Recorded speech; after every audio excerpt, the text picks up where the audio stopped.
Here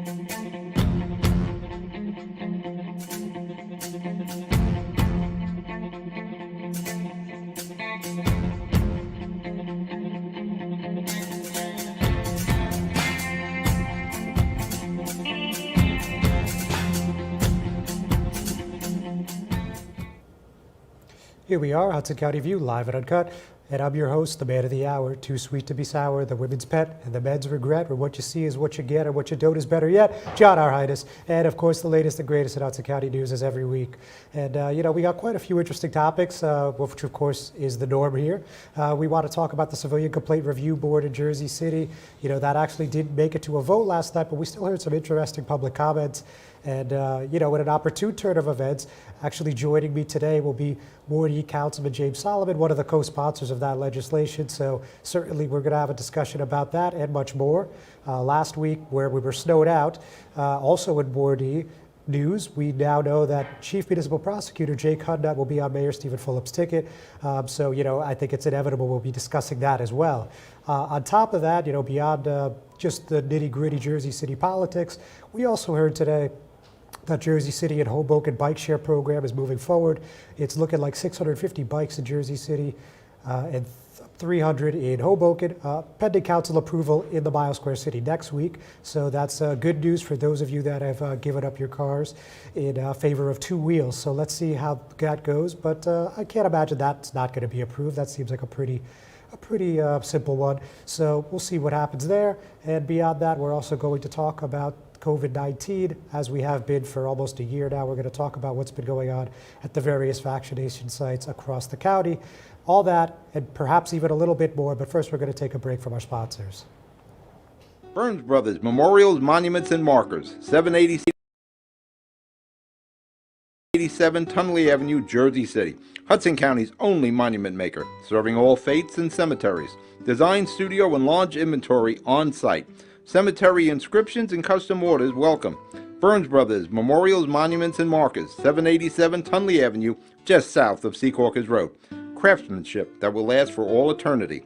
Burns Brothers, Jersey City, Albert H. Hopper, North Arlington. Visit us on the net. Consumer Carpets, 3408 Kennedy Boulevard in the Jersey City Heights, your one-stop store for residential and commercial floor treatments, carpeting, linoleum, tiles, laminates, hardwood floors, area rugs, remnants, all major brands, all in stock. Free estimates, same-day installation. Consumer Carpets, it's savings, selection, installation. Credit cards and debit cards accepted. Financing available. Consumer Carpets, price to fit your budget, installation to fit your schedule. On the net at consumercarpets.com. Consumer Carpets, Jersey City, 201-792-2712. Good Friend Self-Storage in North Bergen, New Jersey is a fully climate-controlled facility equipped with state-of-the-art security, packing supplies, a Refer Friend program, and multiple loading docks convenient for commercial use. Located just off of Route 3 at 4301 Tunley Avenue, Route 1 and 9. Call 201-867-2444 or visit us on the web today. Good Friend Self-Storage. Let us be your good friend. Hudson County View, live and uncut. John, our highness, and as I just mentioned a few moments ago, I'm joined today with Jersey City Ward E Councilman James Solomon. Councilman, always nice to have you in here. Good to see you. Thank you, John. No problem. So first of all, like I mentioned, the Civilian Complaint Review Board, I mean, coincidentally, last time you were here in September, we were talking about that, and it looked like it was getting there, and it got pulled. You guys went back to the negotiating table. Everything looked good last week, and as luck would have it, at Monday's caucus just wasn't quite there. So, we've heard a little bit about what happened, but just from your perspective, could you tell us how things broke down this time around? Yeah, I think I would. Right. So, Councilman Ridley and I have been working very closely together. She's been a great partner in advancing the CCRB forward. And what she and I both kind of agreed with was we wanted to sit down with all of our colleagues, hear them all out, and in the course of those conversations, a couple of pieces of feedback came back to us, some questions about the appointment, some questions about minor clauses in the bill. So we said, look, let's take a break, take a step back, make those changes, and then when we move forward, we should be able to go forward confidently. We've both said we want this back on the March 10th meeting. That would just be a 2-week pause if we make that goal. I have every intention of making it. So to me, it's just about getting it right because it's so important for the city. And I think it's probably worth also just taking a quick step back on why it's so important, right? Today, if you, the citizen, feel like you've been mistreated by a police officer and you file an internal affairs report, the entire process is both investigated by the fellow police officers or the person you may have accused, and is entirely secret. It's secret from me as a councilman, it's secret from you as a journalist, it's secret from you as a citizen. And nobody in their right mind would design a process that's that secretive and that's insular. And Civilian Complaint Review Board would create civilians, trusted community members overseeing those types of complaints, and it would add transparency into a totally secretive system. Now, we heard, despite the withdrawal, we heard about maybe a dozen or so residents and also activists, some non-residents, speaking in favor of this last night. And, one thing that I think is interesting, though, is that Councilwoman Ridley mentioned that the appointment process was a sticking point here.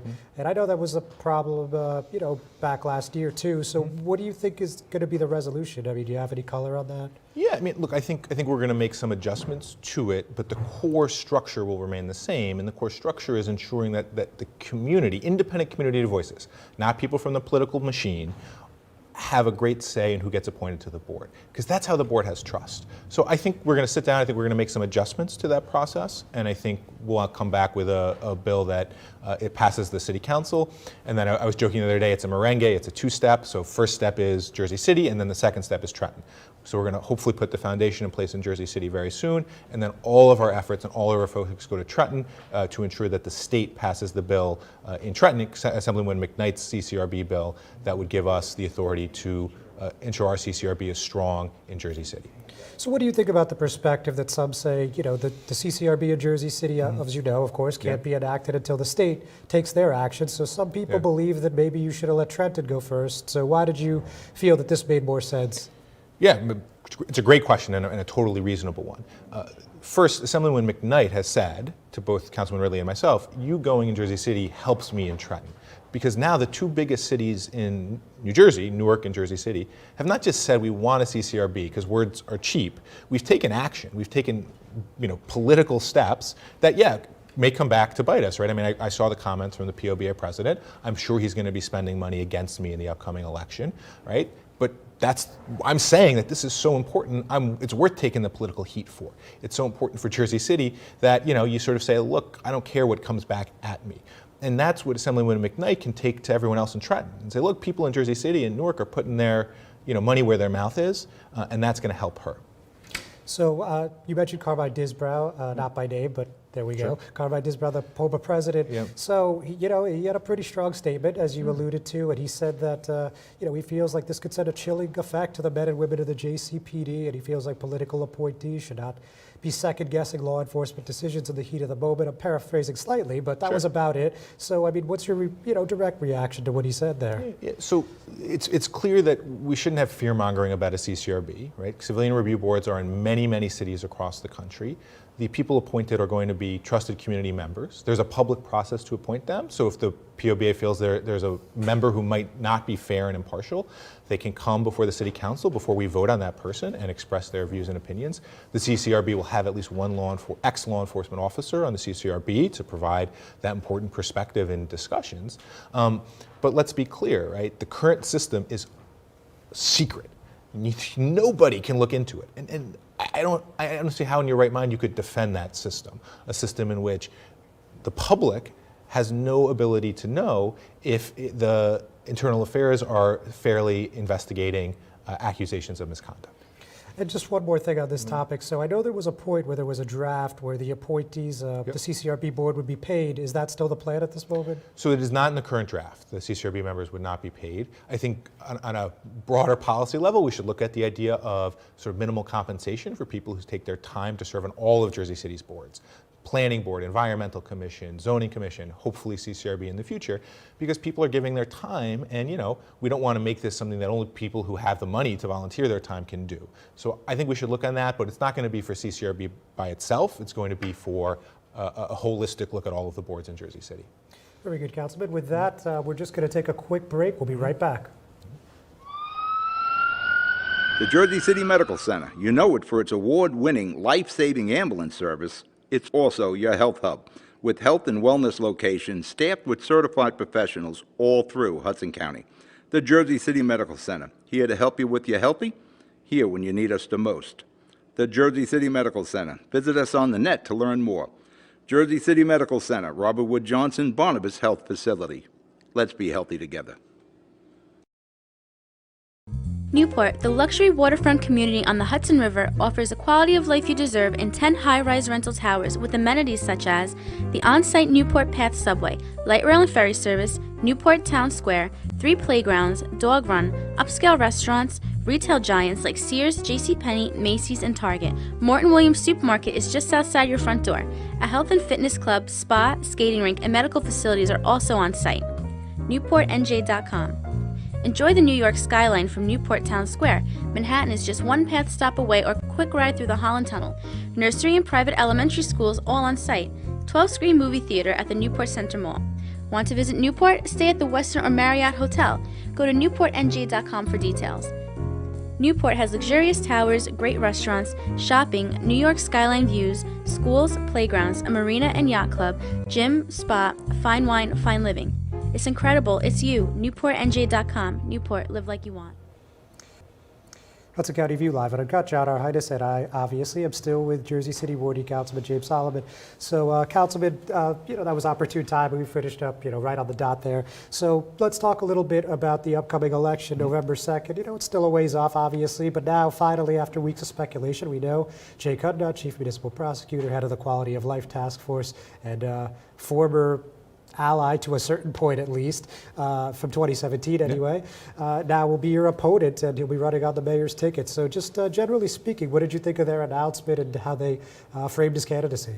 Yeah, I welcome Jake to the race, and I said at the announcement, which is what I truly believe, is that on November 2nd, the voters are going to pick the candidate with political independence and progressive values.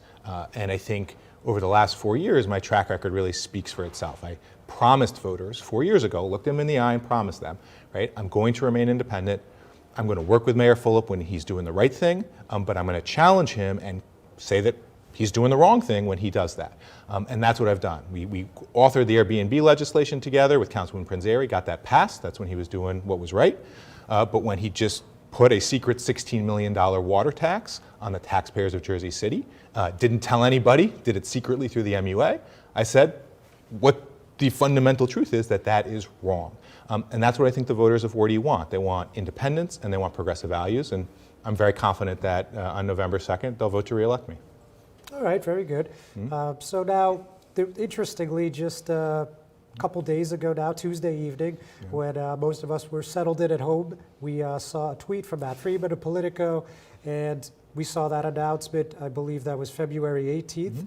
And then on February 19th, there was an amendment on a state Senate bill that appeared to be aimed at state prosecutors like the Attorney General, and said that after you resign from that post, you can't run for office for 3 years. Now, at that point, the initial draft of the bill said nothing about municipal prosecutors, so it was assumed, at least in my book, that it had nothing to do with them. But then, again, as I just mentioned, on February 19th, this amendment came into play, and it specifically says, by the way, municipal prosecutors aren't included in this bill. So I imagine you have some thoughts and feelings on that. I saw you already had a post, but nonetheless. Yeah, so I've been in New Jersey politics for roughly 4 years, and that's enough time to say that I do not believe in coincidences in New Jersey politics, right?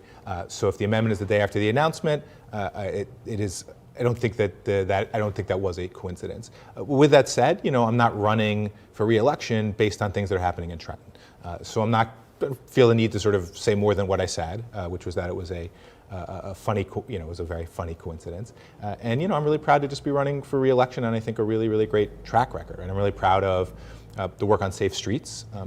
Every single major street in downtown either will have safety improvements or safety improvements in progress and planning over my 4 years in downtown. We're going to get the first new school built this year in downtown in roughly a century, and we've put in place the ability to build the first new elementary school in downtown in roughly a century. So I think there's a number of really great things that I'm going to run for re-election having accomplished, and then talk about what the plan is for the next 4 years and how to do even better for the residents of Wardy. And that's going to be my focus. And the stuff in the state legislature, have a chuckle, but that's not why I'm running for office. Understood. Yeah. Just to put it out there in case anyone may have missed it, Team Yeah. Fulop, did respond and they called it a coincidence. So, I guess we're going to believe what we want to believe, but that's what they said. So anyways, let's talk a little bit just for a second about that school. So this was a project that there was an initial proposal you were against, and then it came back and you supported it, if I'm not mistaken. I don't think I was opposed ever, but we can talk more about it, yeah. Yeah, okay. So just I guess refresh my memory then. Like, Sure. what exactly happened from start to finish here? Yeah, so this is the Laurel Saddlewood Development Project. There had been an original proposal to redevelop the area that actually came from the homeowners who live there. And I think that's very important for people to know. This didn't come from a developer. The homeowners themselves said, hey, we want to redevelop our area. And they actually went and they interviewed developers and actually went and picked one to partner with. And the original proposal did not include a school. And at that point, I sort of said, look, I'm not sure this is what the community needs, but I had been studying the just extraordinary lack of school capacity in downtown. And we were short at that point roughly 600 school seats in the entirety of downtown. And that was before we added thousands and thousands of housing units over the coming years. So I went back and I said, look guys, is this a project where you can build a full elementary school? And the very specific request was not a pre-K. Pre-K is great, we need more pre-K, but we want families to stay in downtown, build roots. So can you guys build us a full elementary school, pre-K 3 through 5? They came back and said yes, and at that point I supported the project, and then obviously it had to move forward, it passed the city council, and they're now still working through some of the planning stages before it gets, construction starts. Okay. I think the reason I was confused, you and Mayor Fulop had a little dust up a few months ago, and Yeah. you said you flip-flopped on this project downtown, but I guess he was talking about something else. Well, yeah, I think I know what he's talking about. He's talking about the affordable housing component. Yeah, and, yeah. And the affordable housing component, and I've been honest about it, it isn't what it should be, right? It's 5% on that project, and we want more. But for me, we have had basically a century without new schools built in downtown. We have created, for decades, poor planning, adding thousands and thousands of units without new schools. So from my perspective was, yeah, the school is worth moving one project forward. But when we talk about setting the affordable housing rules, not for one project, but for the whole city for the next decade, we need to set better and stronger rules. And so that's where the disagreement came from. But from my perspective, I'm proud of that project, and then I'm proud to fight for affordable housing in a lot of other ways, including the Bayfront project, one where the mayor and I are on the same side. And I was the deciding vote on the council back in 2018. You needed 6 votes to pass. He had 5 votes from Team Fulop. I was the independent. I gave the 6th vote because it was the right thing to do, and obviously the Bayfront project has been a big success. Very good, Councilman. And just anything else that's topical, anything else you just wanted to get there before we let you go today? It's a very, very good question.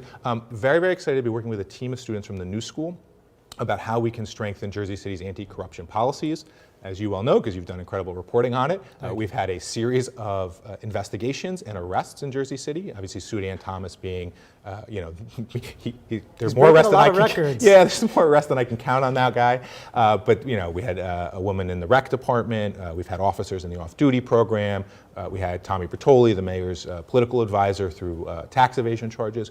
So there are a number of arrests, and to me, the definition of insanity is doing the same thing over again and expecting different results. So we're bringing this team in to study Jersey City's anti-corruption policies, see how we can strengthen them, and I'm very excited. In about a month, they should have a plan for me, and then I'll get to share that with the public and hopefully move forward and advance a series of anti-corruption policies for the city.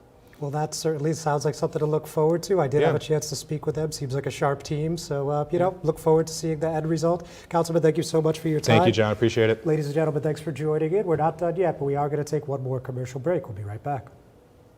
Most women who give birth recover without problems, but any woman can have complications after the birth of a baby. Learn the post-birth warning signs, such as fever, headache, chest pain, shortness of breath, increased bleeding, or thoughts of hurting yourself or someone else. Knowing these can save your life or the life of someone that you love. Trust your instincts. If you feel something is wrong, call and get evaluated by your healthcare provider. If your symptoms get worse or you do not hear back from your physician, call 911 or go to the nearest emergency room. RWJ Barnabas Health. Let's be healthy together.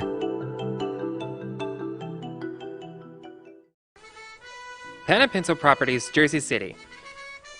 shaping the workplace with state-of-the-art office spaces that address your company desires. Building residences that define your home environment, adjacent to all modes of transportation with on-site parking available. The right address, the right lease. Call 201-521-9000 or visit online at panapintoproperties.com. Panapinto Properties, building Jersey City for everyone. Hudson County View, live at Uncut. John, Our Highness. So like I said, wanted to get to a couple things before we call it a week here.